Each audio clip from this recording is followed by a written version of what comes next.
안녕하세요, 장원준입니다. 계속 이제 디지털 오디오 기초를 공부하고 있습니다.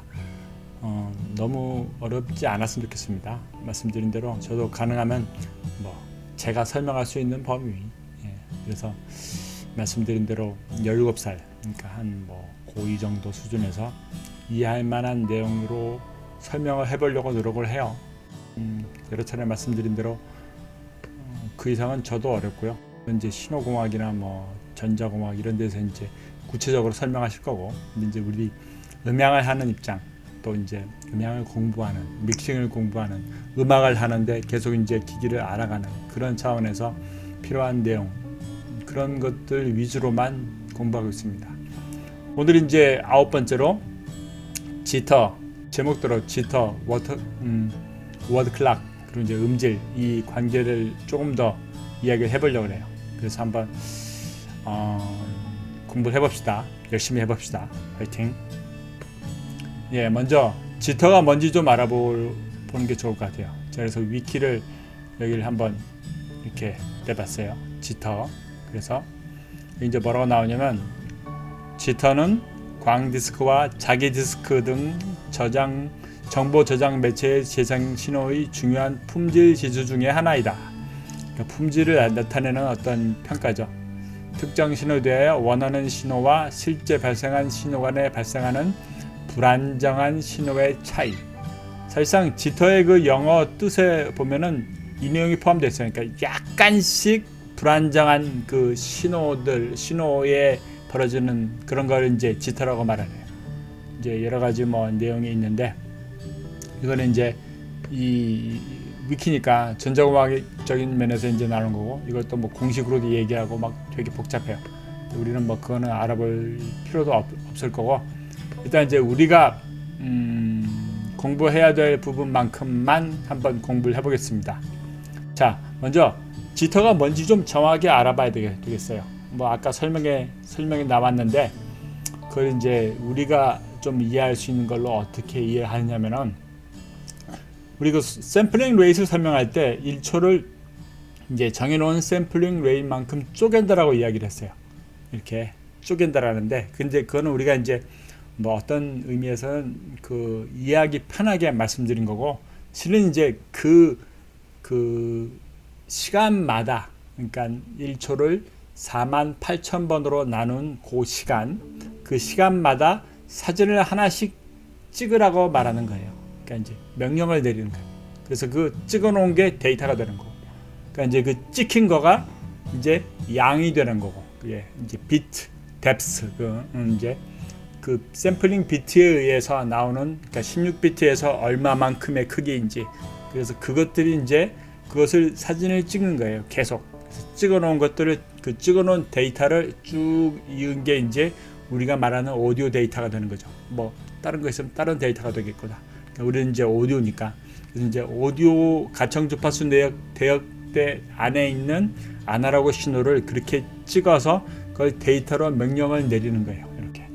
그러니까 48,000분의 1초, 즉 샘플링 레이트, 그 클락을 48K로 해놓으면은 이제 1초를 48K만큼으로 나누는 시간만큼 찍는 거고, 44.1km로 해놓으면 44.1km마다 찍는 거예요. 그래서 이걸 찍는데 어떠한 이유로 그 명령을 똑같이 그 1초를 48K 48,000분의 1초로 찍으라고 명령을 내렸는데, 이게 찍어놓은 그 트리거하는 게 약간 비정상적일 때, 아까 말씀드린 것 같이 불안정한 신호로 그게 나올 경우, 그러니까 찍어야 될 부분에 못 찍고 약간 뒤에 찍었거나 약간 앞에 찍었거나, 그럼 그렇게 찍어놓은 걸 뒤에 정확하게 제대로 된 시간에 이렇게 붙여보면은 모양이 이상해지는 거예요. 그게 이해가 가시나요? 그러니까 이제 그게 지터에 의한 거죠. 그래서 그게 양이 적어야 되는 거고. 이렇게. 자, 일단 이제 지터라는 것은 우리가 알아야 되는 상황에서는 AD, 그 아날로그를 디지털로 바꾸는 이제 PCM 그 샘플링이 제일 많이 쓰니까, 우리가 사용하는 게 PCM이니까, 그 샘플링을 하는 차원에서는, 그러니까 아날로그를 디지털로 넘어가는 차원에서는 시간을 데이터 속에 포함을 안 해요. 이게 무슨 얘기일까요? 그러니까 찍어놓은 거면 찍어놓은 그 그림만 모아놓는다라는 거예요. 그래서 그게 48K의 클락으로 찍은 건지 44.1K의 클락인 상태에서 찍은 건지는 그 데이터가 그 내용을 가지고 있지 않아요. 그냥 찍어놓은 데이터만 쭉 있다고요. 그냥 레벨만 모아놓은 거 이렇게. 그때 레벨, 그때 레벨. 그러니까 지금 요 제가 말하면은 이렇게 레벨이 뛰는데 요 레벨의 변화들, 각각의 변화들에 대한 그 양만 찍히는 거죠, 이제. 물론 거기 뒤에 이제 주파수 축에 우리 이제 FFT, 예, 퓨리의 정의에서 나오는 주파수 축의 정보들이 포함되어 있고, 그게. 그래서 이제 그렇게 찍어 놨어요. 즉, AD에서는 레벨에 의한, 그러니까 지터가 어디에서 발생하냐면은 그 레벨에 대한 부분에 영향을 준다라는 거죠.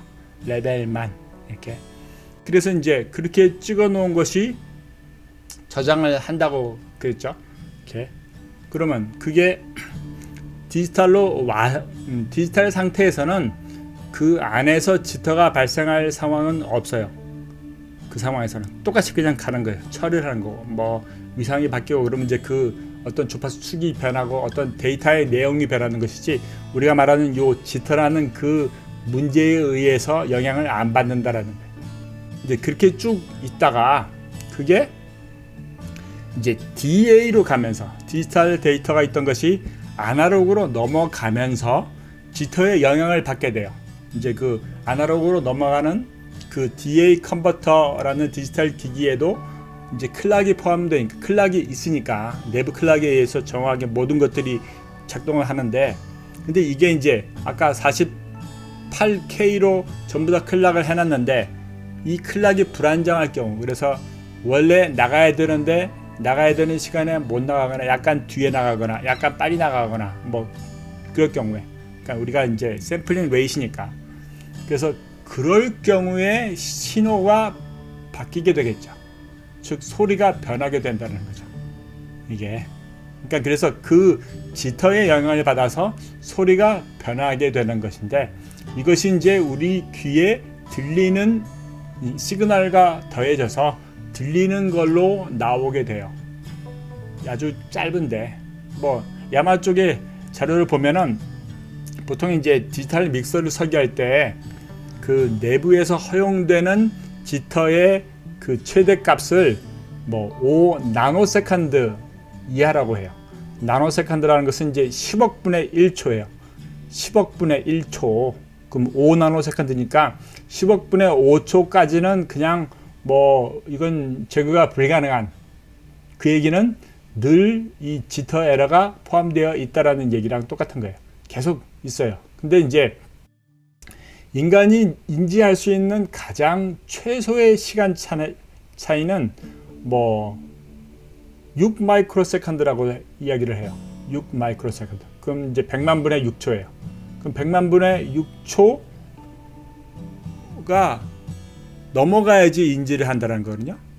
그럼 아까 말한 5 나노세컨드와 6 마이크로세컨드는 대략 1000분의 1초가 더 잘라져요. 거기서도. 그러니까 실은 이제 그 정확하게는 허용되는 그 이 지터 노이즈라는 것이 우리가 이렇게 인지를 하기 어려운 상황이라는 거지. 그것만 보면은. 근데 이제 이게 문제가 되잖아요. 지금 뭐가 이상하게 되고 뭐 클락을 바꿨더니 깨끗해지고 어쩌 하는 그런 음질적인 차이가 있게 된다라는 것이 이 지터를 얼마만큼 이제 줄였거나 얼마만큼 잡았거나 하는 그런 거에 의해서 발생하는 현상들이라는 거예요. 이게 그 얘기는 이제 지터가 원래는 그렇게 짧은 시간에 인지를 못해야 되는데, 이게 이제 우리가 사용하는 오디오 신호와 같이 더해지면서 이게 우리가 들을 수 있는 가청 주파수 대역 내의 신호로 포함이 되어버려요. 그래서 그게 들리게 되는 거예요. 우리가 이제 흔히 그 클락 노이즈라는 게 있어요. 그 틱틱틱 하는 거. 그래서 그게 클락을 아예 놓쳤을 때도 이제 클락을 찾느라고 막 이 씹히는 것처럼 데이터의 양들이 원래 쭉 이어져야 하는데 클락이 에러가 나니까 막 지 맘대로 되는 거예요. 이렇게. 그래서 그것을 이제 노이즈로 나오게 되죠. 막 틱틱틱 들고 있고 뭐 벼랑간에 랜덤하게 틱 소리 나는 거. 이제 그게 다 클락 노이즈라는데 그것을 뭐 흔히 그냥 지터라고 얘기할 수도 있어요. 근데 그건 뭐 싱크니까 그건 좀 더 큰 클락 노이즈고, 원래 지터 노이즈라는 것은 기본적으로 우리가 들리는 소리에는 마스킹이 돼요. 레벨이 작아가지고. 그래서 이제 그게 거의 안 들리는 만큼으로 나오고 있다가 소리 신호를 집어넣지 않고 볼륨을 많이 키워서 우리가 마치 이제 노이즈 플로우, 그 화이트 노이즈를 듣는 것 같이 키워놓으면은 들린다 그래요. 저는 뭐 안 들어봤는데 들린다 그래요. 그러니까 신호 가운데 지터 노이즈가 포함이 돼요. 단 마스킹 된다는 거지 그게. 그러니까 일단은 그 지터 그 내용만으로는 우리가 이 정도 이렇게 생각해 보면은 뭔지는 이해가 가실 것 같아요. 그래서 그렇게 발생하는 현상이 지터고, 그게 그 디지털 기기에서는 뭐 어쩔 수 없이 그거는 이제 감안을 해야 되는 거. 그리고 그것이 문제가 생기지 않는 한, 문제가 생긴다라는 건 그 클락에 의한 싱크로 그 틱틱거리게 나오는 그 문제. 그거 말고는 그냥 원래 지터라는 거에 그냥 포함되어 있다라고 봐요. DA에서 지터를 최소화한다라는 것은 뭐 아니 없앤다라는 건 불가능하다고도 이야기를 해요. 그건 뭐 당연히 있다라는 것이 이제 그거. 근데 지터는 디지털 내부에서는 발생하지 않아요. 데이터니까. 패킷을 잊어버리고, 그러니까 그 패킷이라는 건 이제 데이터의 묶음이니까 그게 뭐 몇 개를 잊어버리거나 몇 개를 뭐 해서 뭐 어쩔 수는 있는데, 그거는 그 안에 이제 보정하는 것들이 있고 보정. 그래서 이제 없어지면 그 원래 거가 뭔지를 유출을 해서 만들어내는 그런 뭐 알고리즘들이 많아요. 이제 컴퓨터 공부하신 분들은 잘 아실 거고. 그래서 이제 그런 부분에서 가니까 이제 이 지터에 의한 문제는 즉 AD와 DA 단에서만 발생한다라는 거죠. AD와 DA 단에서. 그리고 그것이 이제 왜 지터를 뭐 지터의 영향을 덜 받게 했더니, 아니면 그 덜 받게 했다는 것은 내장 클럭을 썼을 수도 있고 외장 클럭을 썼을 수도 있어요. 그것에 의해서 소리가 차이가 난다라는 거예요. 그게 좋은 쪽으로 의미를 둘 수도 있겠지만 나쁜 쪽으로 의미를 둘 수도 있는 거고, 지난 시간에 배웠던 것처럼 외장 클락을 해놨더니 노이즈 플로우가 올라갈 경우, 랜덤하게 이 피크들, 그 불필요한 이제 잡음들이 나온다라는 이유도 될 수가 있어요. 이게. 그러니까 이것을 뭐가 좋다라고 말씀드리기는 어렵고, 여러분들이 이제 어떤 상황에서 그것을 한번 비교하면서 원하는 쪽으로 쓸 수는 있다라는 거예요. 이렇게. 근데 이 지터를 일단 그렇게까지만 우리가 이해해 봅시다. 그래서 그것이 지터다. 예, 지터라는 것이 어떤 것인지 일단 알았어요. 그럼 이제 그게 이제 우리가 바로 이야기할, 지난 시간에도 이야기했던 워드 클락과 관련이 되겠죠. 워드 클락. 그래서 기본적으로 우리가 클락을 싱크를 맞춘다라는 이야기가 어떤 A라는 기기를 하나만 썼을 때는 외부에서 마스터 클락을 받아야 하는 이유가 뭐 별로 없어요. 거의 없어요. 그냥 그 안에 내부에 있는 내장된 클락을 사용하는 것으로도 충분해요. 사실상 우리가 외부의 클락을 쓴다고 해도, 외부에 무슨 뭐 빅벤이라는 거나 아니면 이제 그거보다 훨씬 더 고가의 뭐 루비듐 같은 세슘 뭐 이런 그 원자력 그 방사능을 이용하는 어떤 클락 소스를 쓴다고 해도 사실상 장비 내부에서 기본적으로 작동은 내부 클락으로 해요. 내부에 있는 오실레이터, 그게 VCO라고 해서 전압에 의한 오실레이터나 아니면 이제 그 안에 크리스탈을 집어넣어서 그 크리스탈에 의해서 발진을 해서 만들어 놓는 그 내부 클락에 의해서만 작동을 한다는 거예요. 그러니까 외부에다가 100만원짜리 워드 클락을 넣어놨건 1000만원짜리 워드 클락을 넣어놨건 간에 이 클락 신호가 그 안에 들어가서 뭔가를 이렇게 확실하게 막 변역을 주고 그러는 것이 아닌 거고, 얘는 그냥 기준값만 얘기를 하는 거예요. 이게 48kHz 기준이다. 이 들어오는 게 이 48kHz를 계속 내보내는 것, 이렇게 입력되는 거지. 계속 48kHz. 즉 1초에 48,000번을 트리거 주는 거예요. 그래서 따라라라 이렇게.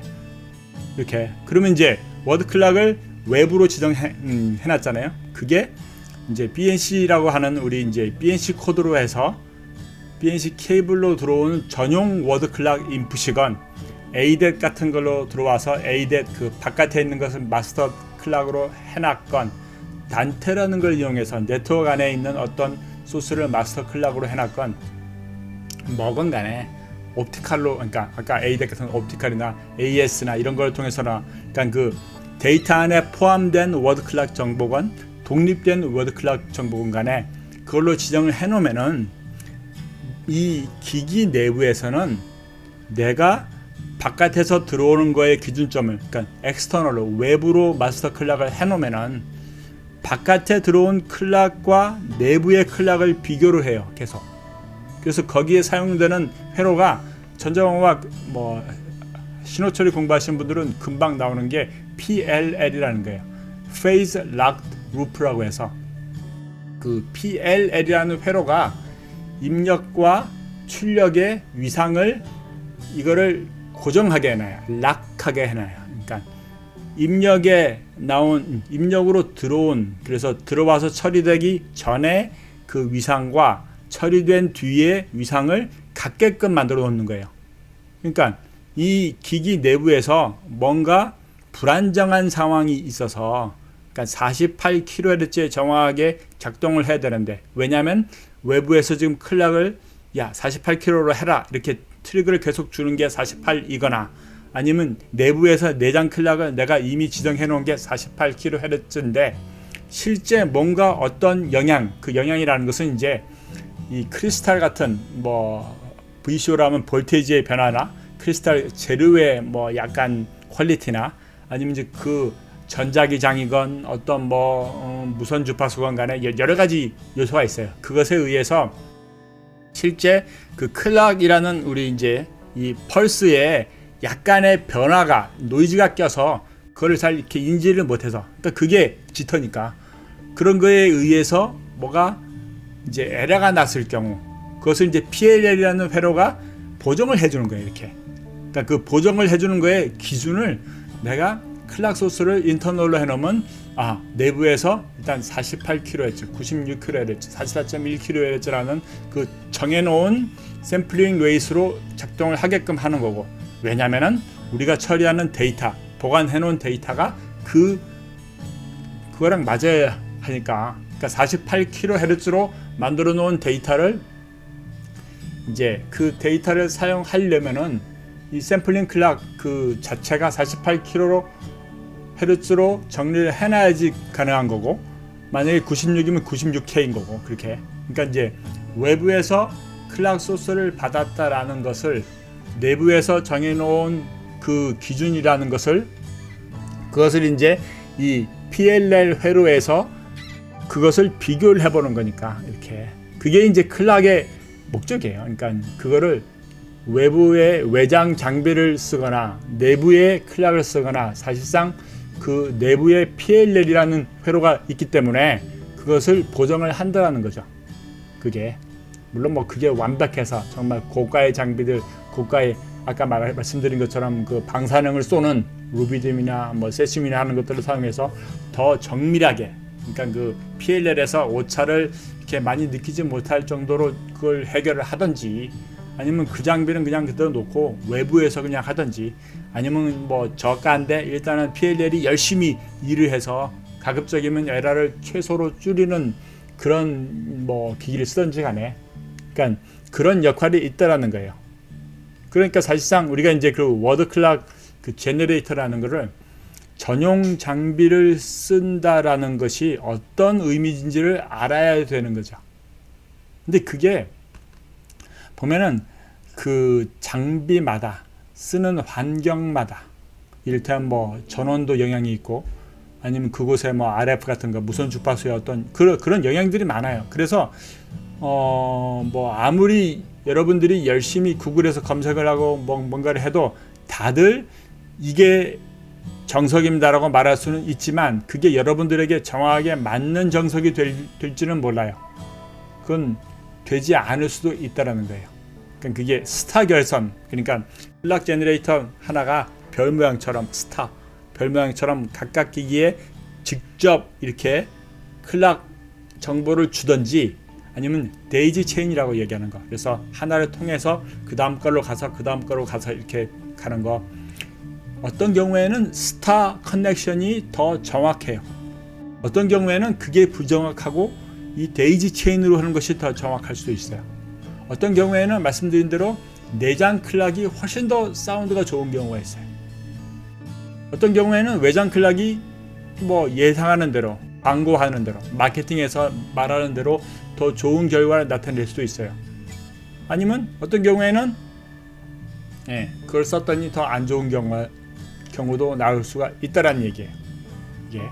그러니까 그 부분을 이제 우리가 좀 이제 이렇게 이제 공부를 해보니까 그래서 그 기준점을 잡아놔야 돼요. 그래서 왜 워드 클락 그 제너레이터를 워드 클락을 내장으로 쓸 건지 외장으로 쓸 건지 그것들을 정확하게 그래서 그 믹스라는 월간지나 여러 가지 그 글을 보면은 제일 마지막에 본인이 정하라 그래요.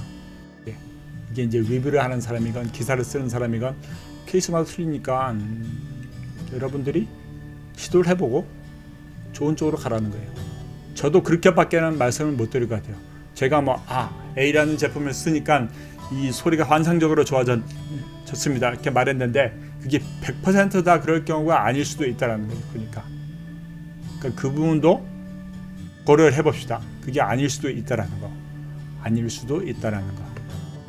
그러니까 그걸 인지를 못하면은 계속 그냥 장비만 사게 돼요. 어렵잖아요, 그러면. 그래서 자, 그러면 이제 지금 이렇게 이제 설명을 해드렸으니까 워드 클락 기기를 연결을 했더니 무슨 A라는 제품을 꼽았더니 B라는 제품을 꼽았더니 아니면 그냥 저가 한 이제 10몇만 원짜리인데도 연결을 했더니 소리가 이게 좋아졌다. 그 좋아졌다라고 말하는 사람들이 대부분 이제 저역이 단단해지고 하이가 더 선명해지고 그래서 이제 해상도가 좋아지고 정의감이 그 위치 정의감이라는 말이 이미 제가 이제 정의감에 대한 강의가 한번 있어요. 그래서 이제 그 위치가 정확해졌다. 즉 선명도 해상도가 더 선명해졌다라는 거니까 위치가 정확해진 거는 정확히는 아닌 거고 그러니까 더 선명해져서 그렇게 느껴진다라는 거니까. 그러니까 그런 현상이 일어날 수 있다라는 게 이 그 지터의 영향을 줄였다라는 거. 그래서 소리의 샘플 재생이 원래 이제 녹음했을 때 아니면 인풋으로 들어왔을 때랑 가까운 상태로 내보내면은 그게 더 정확한 거고 그게 약간 틀어지는 요소들이 있다면 지터가 발생하는 그 요소들이 더 극대화돼서 그 지터의 영향을 많이 받아서 그 들어온 소리가 변형된 것으로 출력이 되면은 당연히 약간 희미해지는 상황이에요.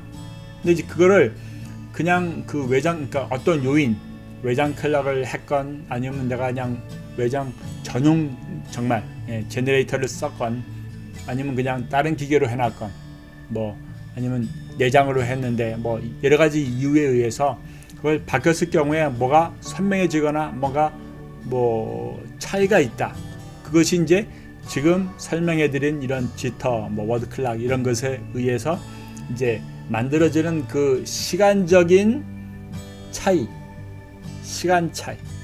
그러니까 시간 차이라는 것이 그 지터에 영향을 주는 대역이 언제 어떤 부분이냐, 어떤 부분에서 나오면 그게 원래 있던 것이 어떻게 변했고, 그럼 그것이 변한 것이 변하지 않은 것들과의 연속적인 우리 소리는 리니어니까. 리니어라는 시간축에 의해서 계속 나오는데 어떤 요소가 이 나오던 거에 영향을 주어서 그게 어떤 하이에서 고음 어떤 주파수 대역의 상쇄 그러니까 캔슬레이션을 만들든지 더 증폭을 하든지 어떤 영향이 있어가지고 소리가 바뀌는 거니까 그래서 그거를 이제 그 원인이 될 것들을 제거했더니 깔끔해진 거 아니면 원래는 좋았는데 뭔가를 꼽았더니 그게 원인이 더 생겼다라는 거 이런 상황도 있을 수 있다라는 거죠.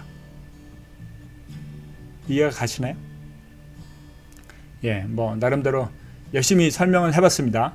그래서 저도 제가 말씀드린 가운데 실수할 수도 있고 제가 잘못 알고 있는 부분도 분명히 있을 겁니다. 그래서 그러면 알려주시고 저도 그러면 수정을 해서 조금 더 공부를 해보겠습니다. 그래서 오늘 배운 거, 이 지터, 그 다음에 워드 클락, 그리고 그것에 의해서 만들어지는 그 음질의 차이 같은 거, 그런 것들이 왜 벌어지는지, 어떠한 이유로 우리가 그럼 그것을 이제 그 차이를 느낄 수 있는지. 그래서 단지 그냥 뭐 우리끼리 이야기하면 좀 그런데 어떤 그 광고나 홍보물 같이 누구의 리뷰, 그래서 역시 어떤 기계, 야 무슨 기계가 얼마인데 얼마짜리 값어치를 하더라, 뭐 그거에만 그냥 이렇게 혹해서 장비를 늘리고 그러지는 마시라는 거예요. 사실상 그렇잖아요. 믹서 하나인데 믹서 하나에서 아날로그 DA, AD, 그러니까 AD 처리하고 디지털에서 처리하고 그다음에 DA로 나갔는데 그 상황에서 내가 이 지터에 의해서 소리가 변한 것인지 아닌지를 확인할 겨를이 없겠죠. 믹싱을 하는 거니까. 근데 이제 그렇게 사운드를 만들어 놨는데, 그리고 혹시나 해서 뭐 누가 권유로 해서 워드 클락 제너레이터를 꼽았어요. 그랬더니 조금 전에 들었던 사운드랑 다른 사운드가 나오네. 뭐가 단단해지고 뭐가 그러네. 그러면 영향을 받는 거죠. 그러면 그게 이게 차이가 있구나 이렇게 느끼실 수도 있는 거니까. 맞죠? 그래서 그렇게 여러분들이 정리를 하시기 바랍니다. 말씀드린 대로 워드 클락을 외장형을 쓰는 게 반드시 좋다라고 말씀드리긴 어려워요. 외장형을 쓰면은 안정성은 더 좋아질 거예요. 그러니까 안정성이라는 거랑 자꾸 음질이랑 안 헷갈렸으면 좋겠어요. 예. 그래서 음질이 좋아질 수도 있고 나빠질 수도 있고, 그거는 이제 뭐 많은 전문가들의 공통된 이야기예요. 그냥 무조건 좋아진다라고 말하면 전문가가 아닐 수도 있다라는 거죠. 그거는 이제 각 외장 클락 제조사의 개발팀들 이야기 듣기도 다른 이야기를 해요. 이 회사는 이 얘기하고 저 회사는 저 회사 다른 이야기하고 서로 간에 흉보고 그래요. 복잡해요. 오케이, 감사합니다. 오늘도 열심히 공부하셨으리라고 보고요. 저도 열심히 준비를 해서 계속 좋은 공부거리를 만들어 보겠습니다. 감사합니다. 바이. 구독하시고 좋아요 눌러주시고 구독자들은 노티를 켜놓으세요. 그래서 공부합시다. 그렇지. 그냥 뭐 예의상으로 구독해주시는 분들도 고마운데 공부하는 게 목적이니까. 감사합니다. 장호준입니다.